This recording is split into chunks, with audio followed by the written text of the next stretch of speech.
My name is Ralph White. I am an alcoholic and I am grateful. It's, exactly 38 years ago um, that the night before, and it was a Friday night, it was October 10th of 1986. And the night of October the 10th, I had um, I had been relegated.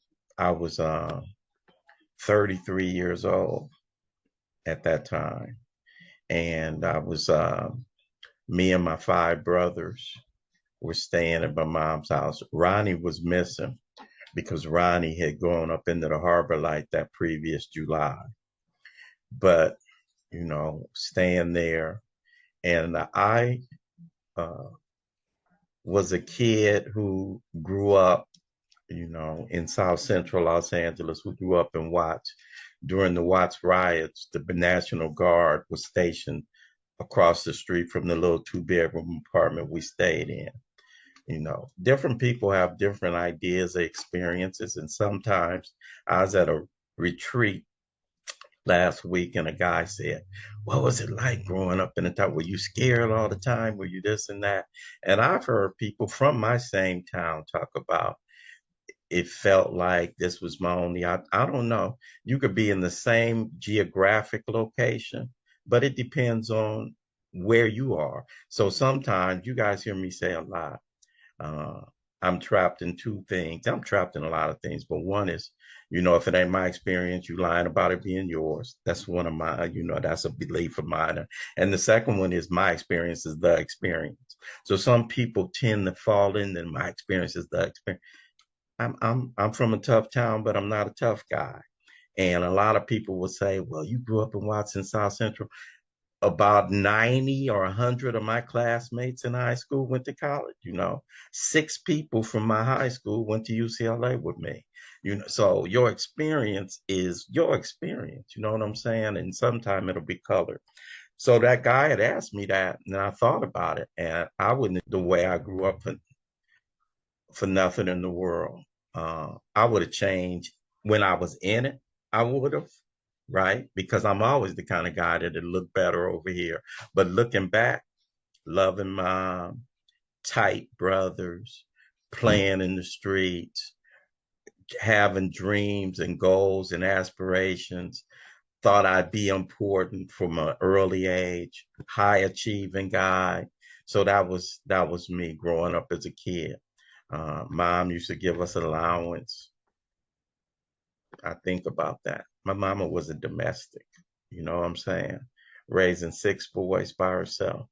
And, at first, now you youngsters ain't going to get this. Allowance was 50 cents a week, and that was enough. Then it was a dollar. Never got over a dollar. I was too old after that.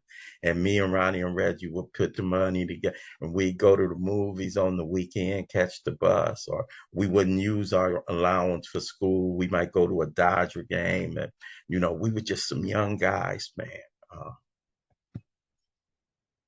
just kids. You know what I'm saying?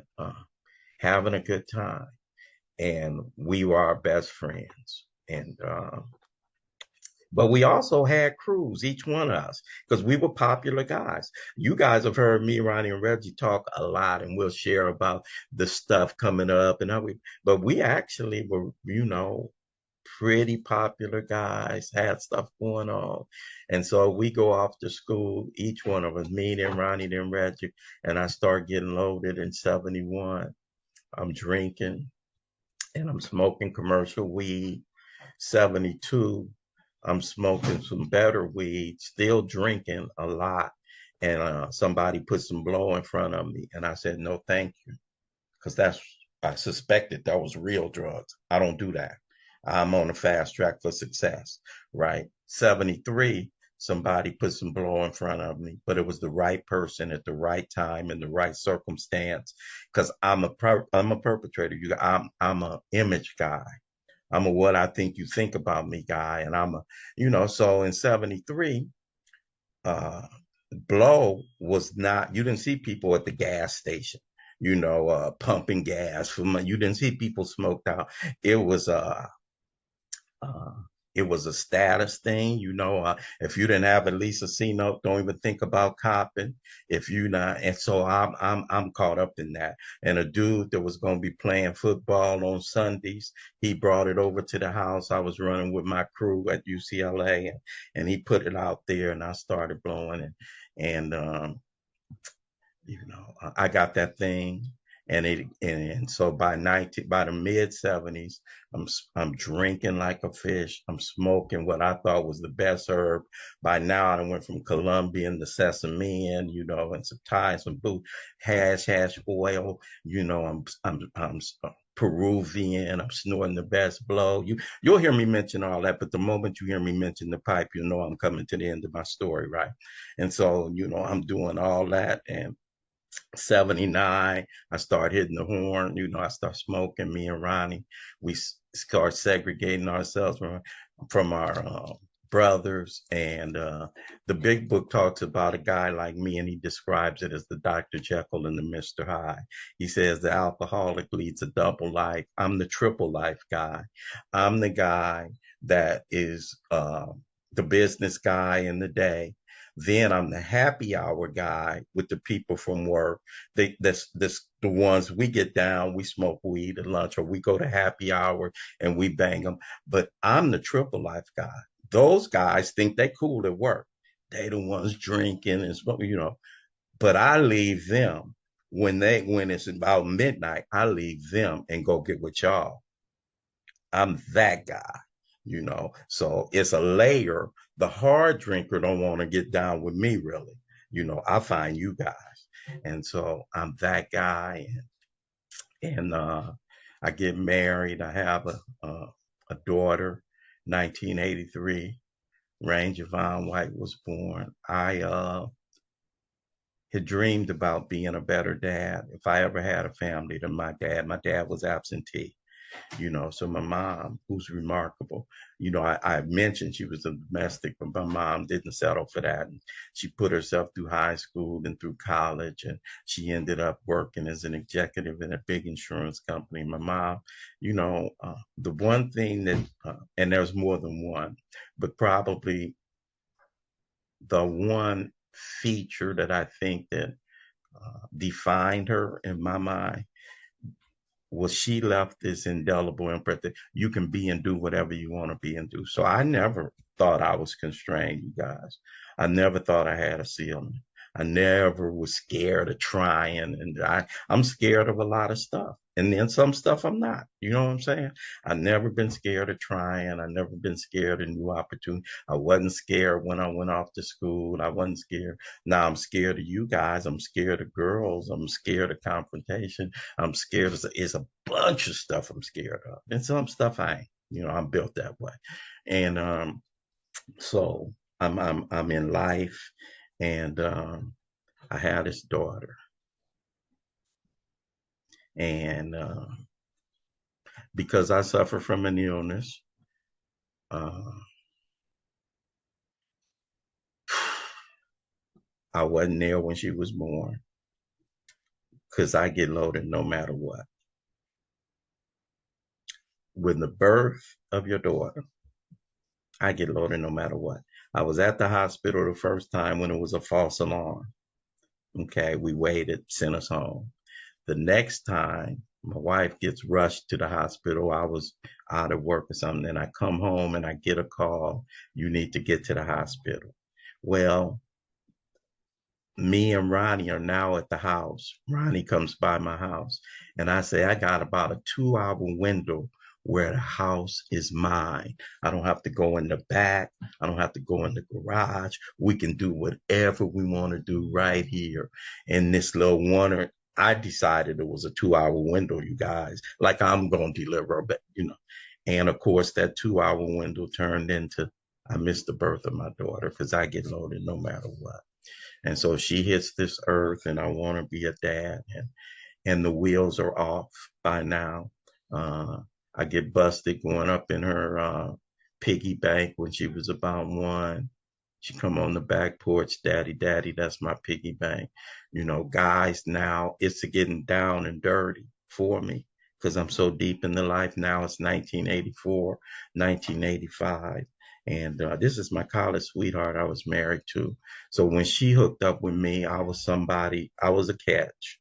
You know, I'm not the catch in high school. I'm not the pretty boy. I'm not the player. I'm not the tough guy. I'm not the bad boy. I'm the nerd in the square. But I get, you know, I get involved when we get a little older, when y'all, the ladies, are looking for something different than the bad boy now. You know, here's the guy that's going to make something of himself. And so, you know, me and my college sweetheart, and we were a couple. And, but by 1984, the guy that she got with in 1972 had left the building. He had left. Occasionally he would peek up. But it's interesting, over the years, more and more of that guy disappeared. And this other guy was in his place. And this other guy was a heartbreak. This other guy was, I've never been physically abusive. I haven't really been verbally abusive, but I tear you up. I wear you out. I take you down.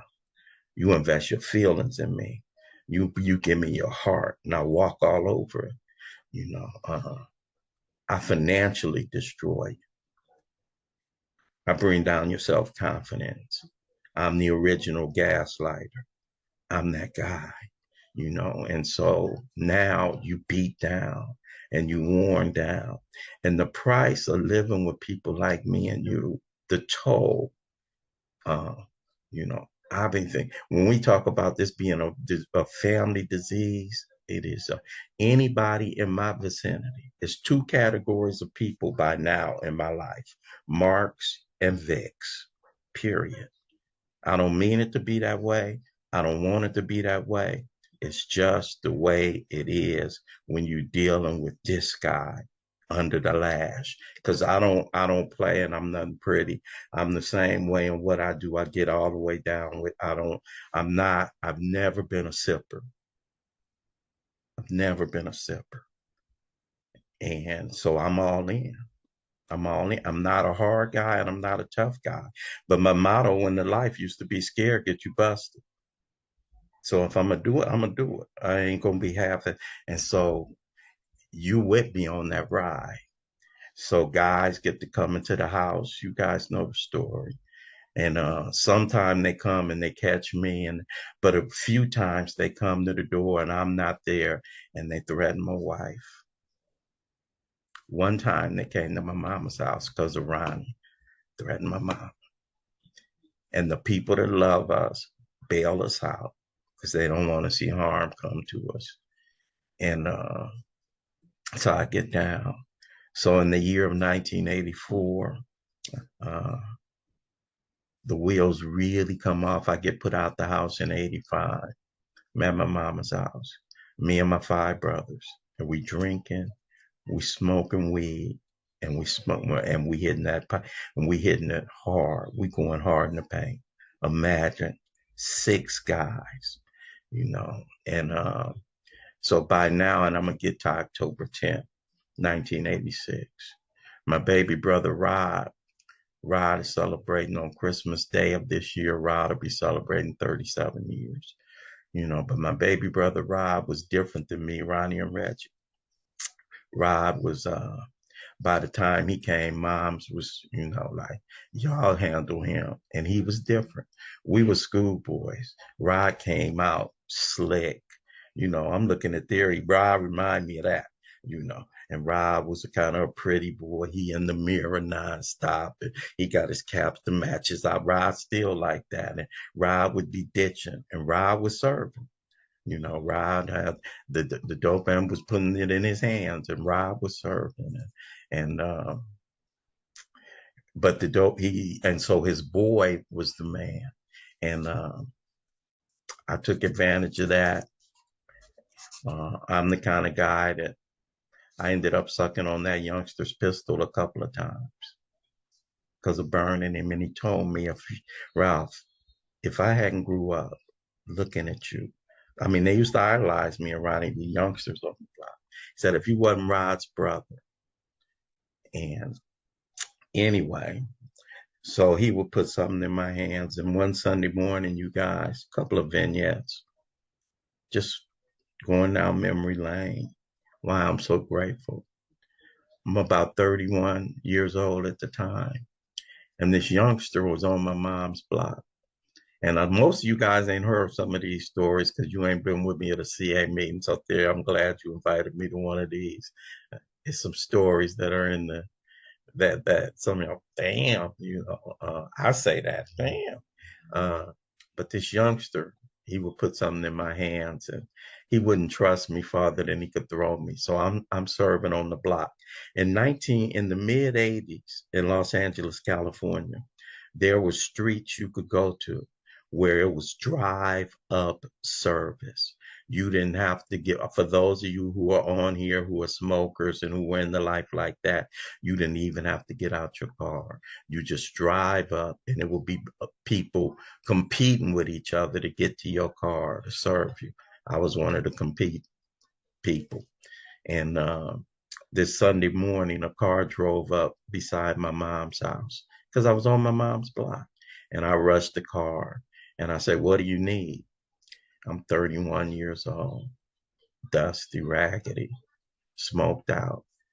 And the window rolls down and I'm looking in the car and my mom is looking back at me out of the car. And my mom is sitting in the car with a big hat on and her church clothes with three other ladies with their big hats on and their church clothes coming home from church. And my mom had a prayer circle, ladies praying for her sons who they had raised in the Tabernacle of Faith Baptist Church. They knew the white boys quite well. We were loved, we were raised, hadn't seen us in a while. So they knew of us because they were propping my mom up every day, had a circle.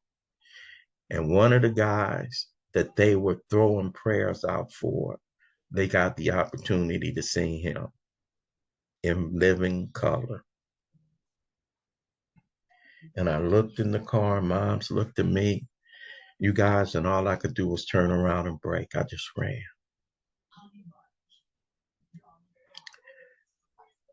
And so when you get to the ninth step, one of the things that was on the table for me, one of the challenges, Al Green had a song, how do you mend a broken heart?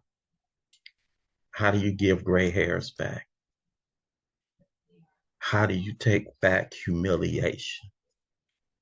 And thank God that my mom was part of the group, that they didn't see that as, oh, Miss White, there's something wrong with you. They propped my mama up. And that still was 85.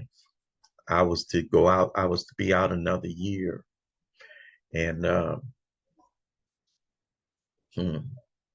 me and my brothers, hard in the paint. So the night of October the 10th of 1986, I was on this up the street from where I am right now. Same youngster put something in my hands, and I was walking up the street, and two youngsters came up to me. I often talk about this business of grace, you guys, how it wears costumes and it masquerades.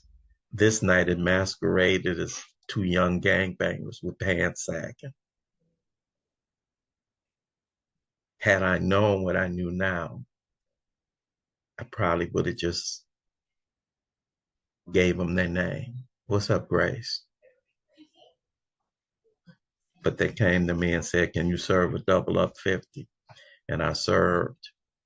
And I said, okay, where's that? And I put my hand out for the money. And he grabbed his crotch, one of them, and said, here's your money. And they just walked away. And I said, damn, that's the weakest jack move ever. They didn't pull a pistol on me. They didn't sock me. They didn't do nothing.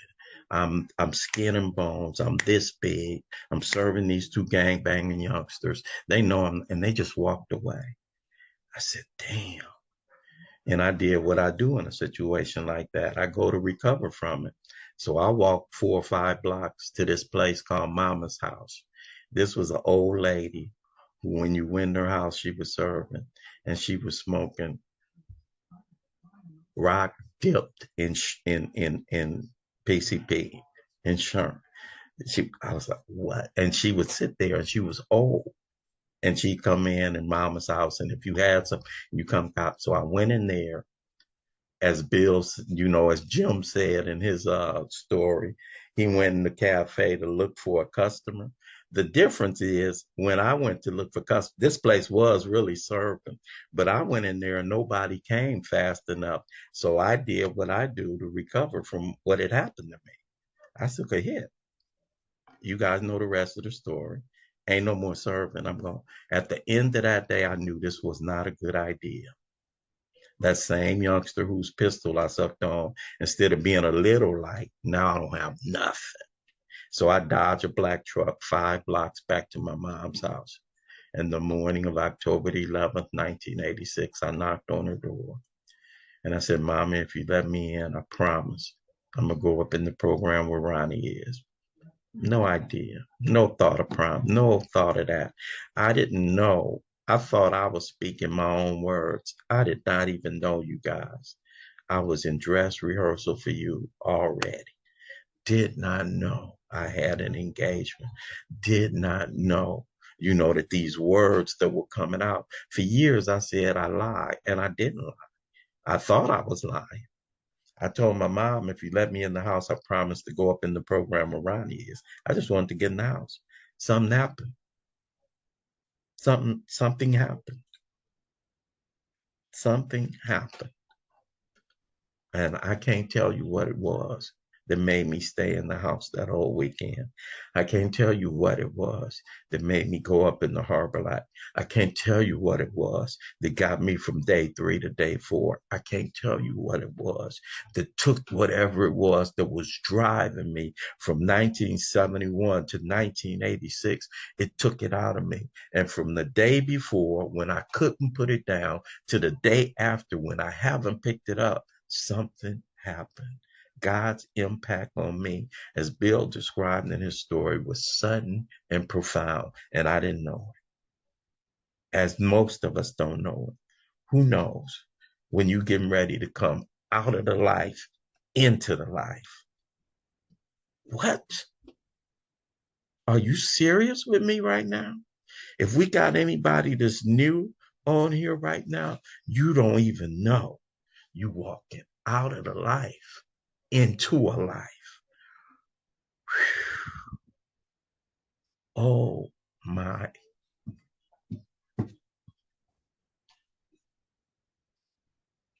So I do my walking every day. Uh, Most days, you guys, I put in about 3.5 miles. And I walk this same block that I used to be walking, these same streets. So yesterday when I was walking, some of you know LA, I was walking up Florence. I go up from Normandy up to Crenshaw, and I was walking. And one day, and I marked it. I marked it.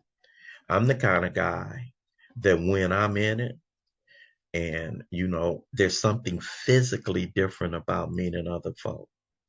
And some folk will say the doctor's opinion tells me there's something physically different about me than other folks. What tells me there's something physically different about me than other folks is Ralph White's experience.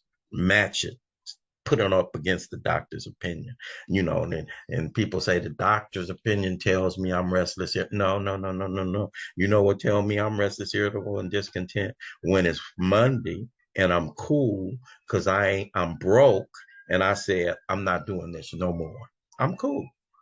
Tuesday, I'm still cool. I went to work because I can make it to work when I'm broke. I went to work. I'm cool in the gang. I'm on. But what about Wednesday? I call it What About Wednesday? Because I get paid on Thursday. And I get the doctor call it restless, irritable, and discontent. I call it antsy. I call it bored. I call it something gonna happen. I call it answering the call when Ronnie knocks on the door. I call it a bunch of stuff. But that ain't so what tells me that I am rest. It's my experience. Our big book gives it a name. I like to think of, most of us are bilingual when we get here, right? And I'm not bilingual. What you talking about, Ralph? Some of you can speak another language. Oh yeah, how did you know? But I'm saying, all of us we speak whatever our native tongue is. Then we have this other tongue, Victimese, and all we come in here with this Victimese. I like to think our big book is like anybody familiar with the translator program Babbel, and you just put it in Babel and it'll tell you what it is in Japanese or Chinese. You put this Victimese in Babel and it'll come out and it'll tell you the truth about what's really going on with you, do.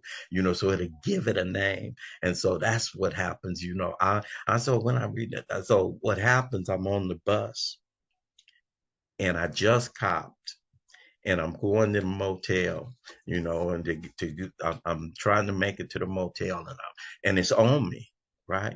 This thing is on me. I done took one, so this physical thing is on, and the bus is making too many stops, you guys. This story came to me yesterday when I was walking up Florence because I got to this bus stop where the bus was making too many stops, and I can't wait. It's called so I jump off the bus, right, because I can walk faster than this bus is going, and I get about a quarter of a block.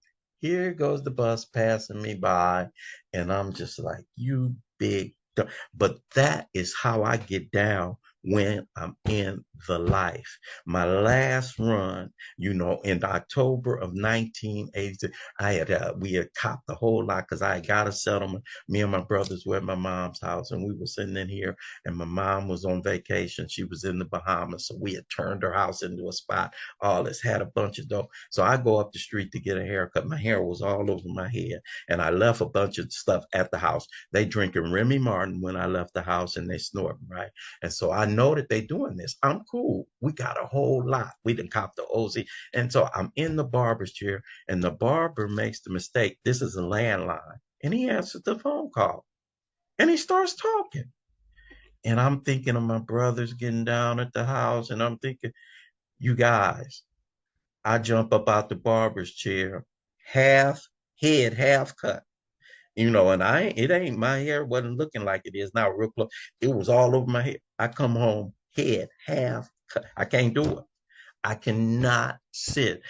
I had already had one. I'm under. When I take one, there's something physically different about me, and my body takes over. Okay, new friends. How do you know that's me, Ralph? How many times did I say I'm just going to spend 20? What happened? Whole paycheck. How many times did you say, I'm going to just stop off at happy hour? What happened? Whole paycheck. How many times did you say, I'm going to stop off over here at my boy Kevin's house for a minute? What happened? Whole paycheck. Ralph, did it happen once? Did it happen twice? Every 2 weeks from 1979 to 1985? Whole paycheck. My experience, not yours, not my sponsors, not the oldest old timer in the group. My experience abundantly confirms for me when I take one of anything, no matter what I have to do, where I have to go, who I have to see, no matter how great the wish or the necessity, my body takes over. And it happened to me over and over and over and over and over again. So I watched on the shores of Alcoholics Anonymous, October 11th, 1986, and I'm wide open for you guys. I am wide open for the experience. I grew up in church. I already knew about this whole religious idea. I was raised in church. As Dr. Bob described it, I had an overdose of religious education. Religion is an opiate of the people. I'd rather smoke mine. Thank you very much. I was not coming up in here looking to have none of this spiritual experience stuff. But here's the kicker, you guys. I have been surrendered good enough. I didn't surrender. I had been surrendered. I hear a lot of speakers sometimes. I shouldn't say this because I don't want to comment on anybody else's, what they share and what their experience is. But I have sometimes my own opinion. And I hear a lot of speakers sometimes say, I got here and it ain't means they're making, and it's a lot of other stuff that goes on. And people were not sharing the program with me to write. And I hear a lot of stuff. And I'm convinced, you guys, uh, whatever it was that did what it needed to do, My process of dying was complete by the time I got here. I think some folk finish dying when they're here. I think some folk finish dying when they're here. I don't think it's no wasted experiences. Some folks say if you would have confronted me, I came in 1985 for a brief stint, 89 days. And because I was such a cold smoker, I didn't have a clear understanding of my relationship with alcoholism, which is why you guys will only hear me identify as an alcoholic. Because if there's ever going to be any denial that creeps into me, it'll be around that area. It'll be around alcoholism. I'll never be in denial about this one. I'm not picking up no. I'm not going up in a dope spot, but I sit at places where folk are drinking all the time, and so I identify as that because on day 89 in 1985, I was at a club with a girl, my older brother's ex girl, and me and her were tight, and she was glad to see me, and I looked good. I had gained weight. I was in shape. I was working out, and nobody knew, including me. And so we go out to this club and she's dancing on the floor with a guy. And I'm at the club and she left her Long Island at the table. And I look at the Long Island and it look at me and I sip the Long Island. Because even though we talk about there could be no lurking notions and no reservations, and I read it real well. And when we at a big book workshop, or when we in a big book study, or when I'm at a meeting, I say, "Oh yeah, no lurking notions, no reservations," and I know intellectually what that means, right? But I didn't realize, I ain't a believer you know and so for me, you guys, there are two kinds of experience, and one experience, mature people get it this way. It's the taught experience, and they can listen to other people share, and they can listen to other people's experiences, and they say, you know what, I'm not going to make that mistake. I heard Lily share about that, I heard Bill. I am, and they won't. They won't. They're mature enough to learn from other people's mistakes. Then there's the second experience, and that experience is bought experience. Well, my experience is I'm the kind of brother that always get the bought experience. I gotta have mine. Yeah, it happened to you, Derek, but I'm slicker than you. You ain't, or it just go over my head. Usually, I think when I know something intellectually, that means I accept it. And so our first step says admit it, I'm powerless. I've done the first step. I like admitting because that's the price of admission to talk at a meeting. You got to say you alcoholic. Okay. And I admitted it. And I love you guys. I didn't want to be different. I have a home group, 9604 South Figueroa, that if you got up to the podium and then say you alcoholic, people would pounce. Are you alcoholic? And then people later on who didn't know where that came from would just do it as a knee jerk, thinking that I'm helping the new person out. And so intimidating me and this, okay. So I'm sitting at nursing the Long Island, and I drank the Long Island and I drank another one, and I put my money on my pocket, and I ended up in a spot, and I was gone 11 months with a clear understanding of my condition. And I fully conceded to my innermost self, dude, you got that thing, the whole thing. And I'm not one who talk about what I started with or what I ended. No, I'm the kind of guy I get down with whatever I get down with, period. That's how I roll. I'm all in with what I'm in with. And so when I came back, this time, with my own experience, I was open, and I had been surrendered well enough the night of October the 10th of 1986. I had been surrendered. And so it made me ripe for this second step experience that you guys offered me. And my life is taken off based on my second and third step experience. It was powerful for me what you did. When people say, go to meetings, go to meetings, go to meetings, a lot of times people will think that means, and don't, I'm not a guy that bashes what anybody shares. Sometimes people will say, well, that message is not, well, you got whatever your message is. You can't share what you don't have. You know what I'm saying? People be bashing people because they be saying meeting makers. Okay, that's what they have in their arsenal. Couple of years ago, I took Leslie. I surprised her and took her to a Bruno Mars in Vegas, And I told her I was going to speak in Vegas and she was going to introduce me. So dressed well that night. And so we went to Vegas under false pretenses and, under y'all pretenses. Okay, sue me. I said I was speaking. So we go out to dinner and in the casino and where Bruno was performing, and we go into Bruno and Leslie hollers, "Oh my God!" That's why I like surprising her. If you surprise me, I'm still just dull and cool. I wouldn't want to be with me. Because when you surprise somebody, goddamn it, make it do. And so Leslie was. So anyway, we go in and I hand the ticket to a usher, and the usher shows us to our seats because we couldn't have got to our seats without the usher. We could have fumbled around in the rest, but the usher took us directly to our seats. The people who are the people saying, go to meetings, 90 meetings in 90 days, meet me, they're the ushers. Quit bashing the ushers. When you get your chance on stage, instead of wasting time bashing the ushers, sing your song. Tell us how you did it. Give us your message. Thank the ushers. More than two things can be true in the spiritual life at the same time, you guys. A lot of you have the experience of in and out, in and out, in and out, in. And so come back and blame the people. Yeah, if somebody should have told me or showed me, the folk was showing me everything. Sing your goddamn song.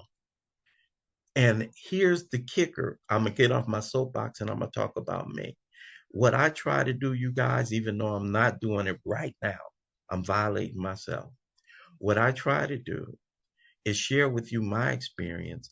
And even if it's different than yours, without discounting yours, I try to share with you what it is I do without saying what you do is wrong.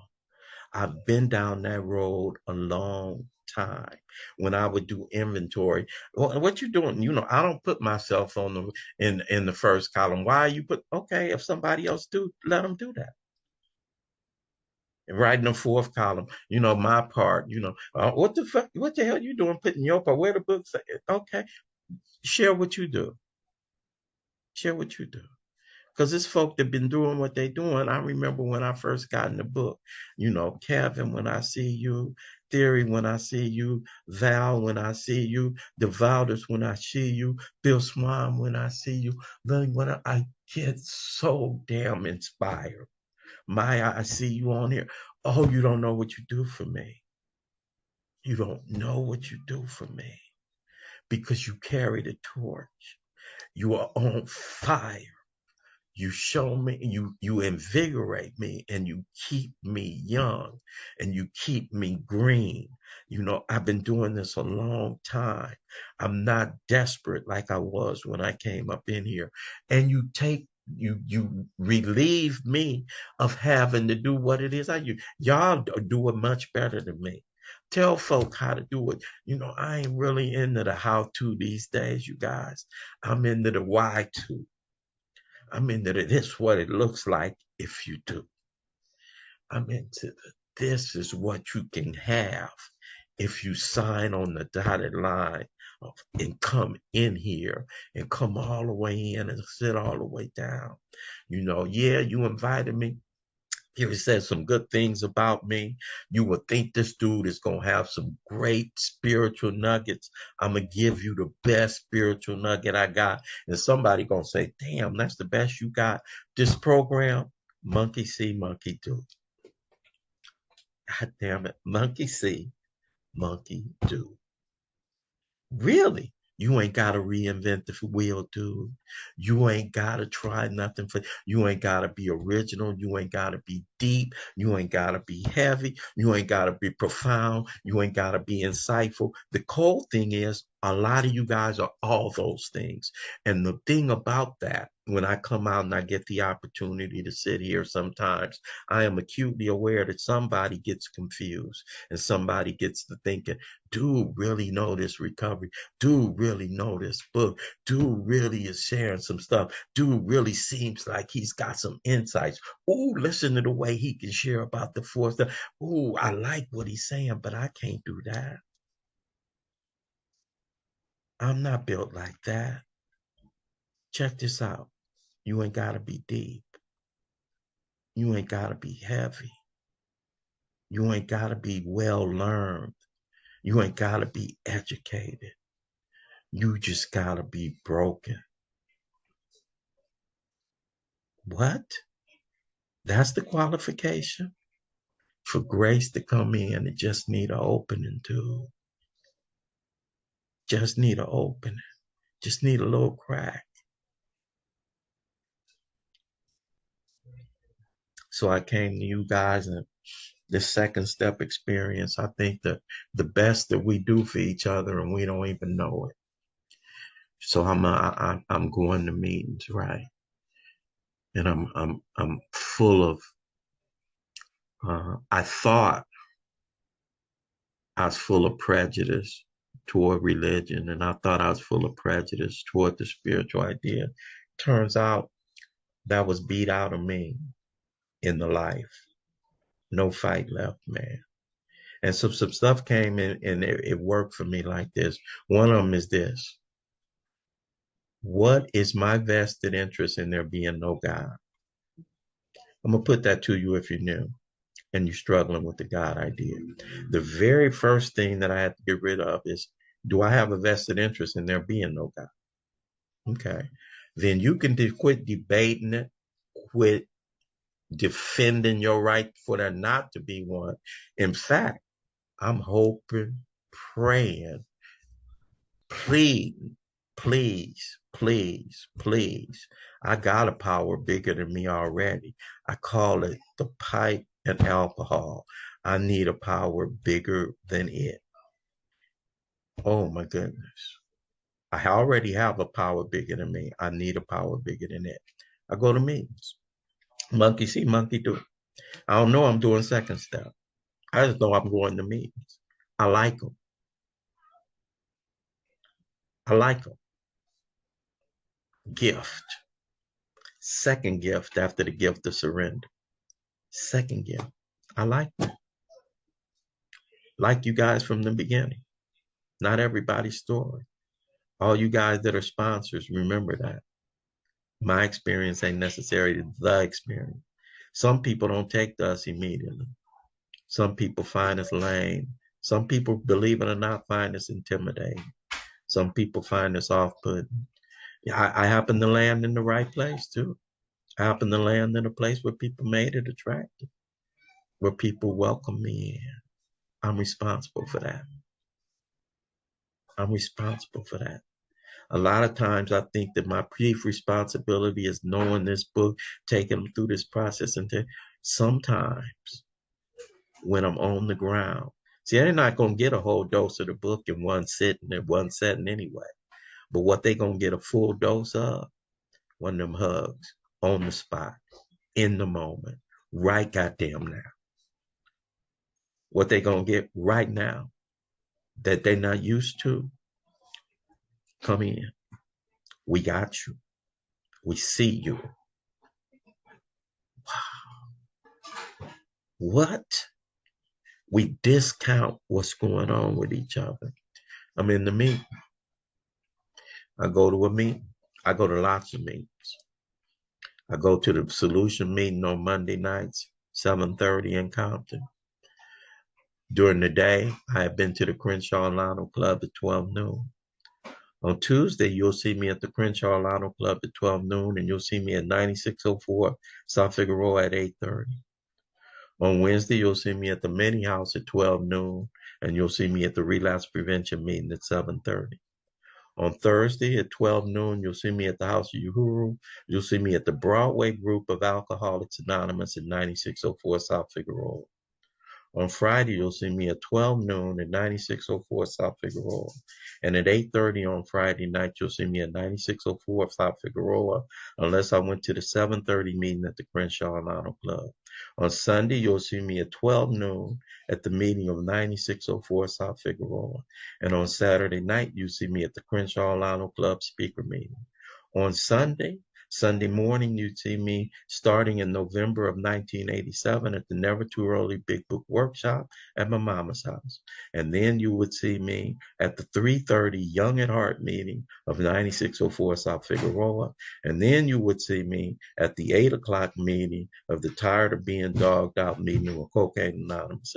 And that was my menu. I can still tell it to you right now. And in each one of those meetings, you might see somebody show up. They didn't have a script. They weren't in one of the previous meetings, and they would show up and they'd say something that went like this. My name is DeValdis. I'm an alcoholic. Alcohol had its way with me. I found a power bigger than me. I haven't had a drink or a hit in 6 months. And I would go to another meeting on another part of town, and somebody would jump up and say, my name is Jesse, and I'm an alcoholic. I found alcohol and drugs had their way with me. I found a power bigger than me. I haven't had a drink in 2 years. And I go to another part of town, and there'd be this crazy guy, and he'd jump up and he'd say, my name is Al. I'm an alcoholic. Alcohol had its way with me. I found a power bigger than me. I haven't had a drink in 18 months. And that many people could not be lying to me. And you gently slow walk me into a second step experience without me even knowing it. I'm arrogant. I'm stubborn. I'm hard-headed. I'm a know-it-all. I'm not stupid. Not that many people will be lying to me. And I said, I'm going to try it on. Propelled me into the third step. And in the third step, I didn't know this power. I have no idea about it. You guys, I don't know whether in the third step I'm walking toward the power or I'm running from the gorilla. It really don't make no difference. I'm going in the same direction and I'm going to end up with the power. And I sit up there in that third step and I say, okay, God, I know you don't know. I don't know you. I believe you know me. This is Ralph. And I go to the meetings and them people. I heard Howard. And I heard Samantha, and I heard Jazz, and they give you high references. I come to you based on them, just like this.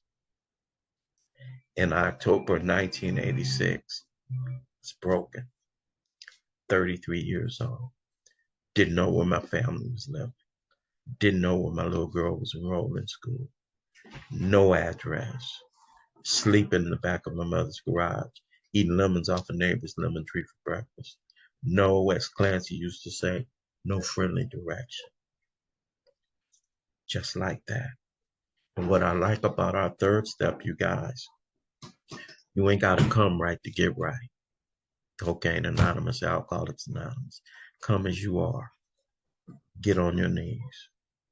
Still doing whatever it is you doing. You ain't got to stop to go to God to get you stuff. I don't have to already have happened to me what I'm going to rely on him to do for me.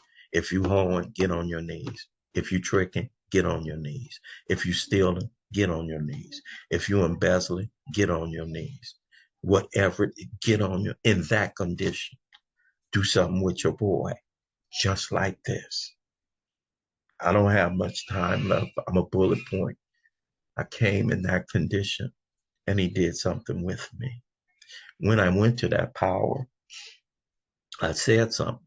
I said the prayer exactly as it was outlined for many years. And then when it talked about the wording being entirely optional, some of you veterans up in here that I see you, if you want your recovery to pop, if you want your relationship to pop, getting full, use the word and it's entirely optional. While I'm down here, God, do something with me. I like to celebrate Christmas. I like to be there for the birthdays. I know it's going to be some stuff that come my way. I would like to dodge it, but I know I ain't going to. And when you take me through to the other side, I promise I'll tell them it was you. 22 years sober, lost a 20-year marriage, lost a relationship, went broke, lost my house, in front of everybody, failed as a father to me. My youngest daughter ended up dropped off at her godparents, couldn't see no way out. When I would hear them church stories about Daniel and the lions, that's stories, that's myths, that's fables. I'm telling you, the lions were biting. No money, nowhere to stay. And I'm here to tell you, I kept one hand in Alcoholics Anonymous, and I never left you guys.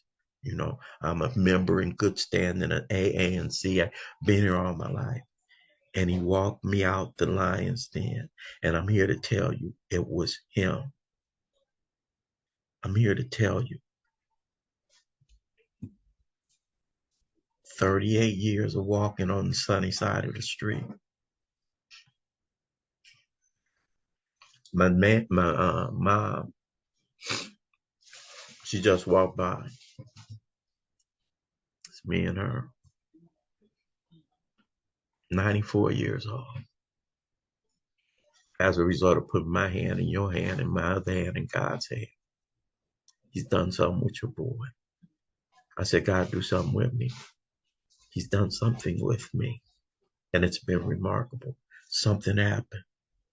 Something happened that allows me to be a son to that lady over there. That daughter whose piggy bank I was going in when she was 41 years old, practicing attorney in the state of California, giving me wonderful grandsons. You know,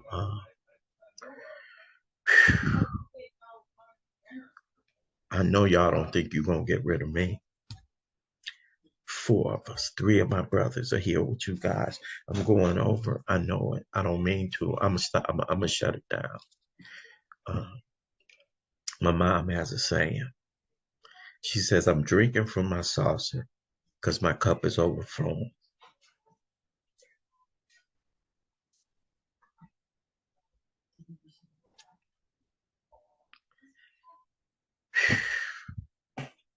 "38 years with you guys, and I'm drinking from my saucer because my cup is overflowing." My name is Ralph White, and I'm an alcoholic.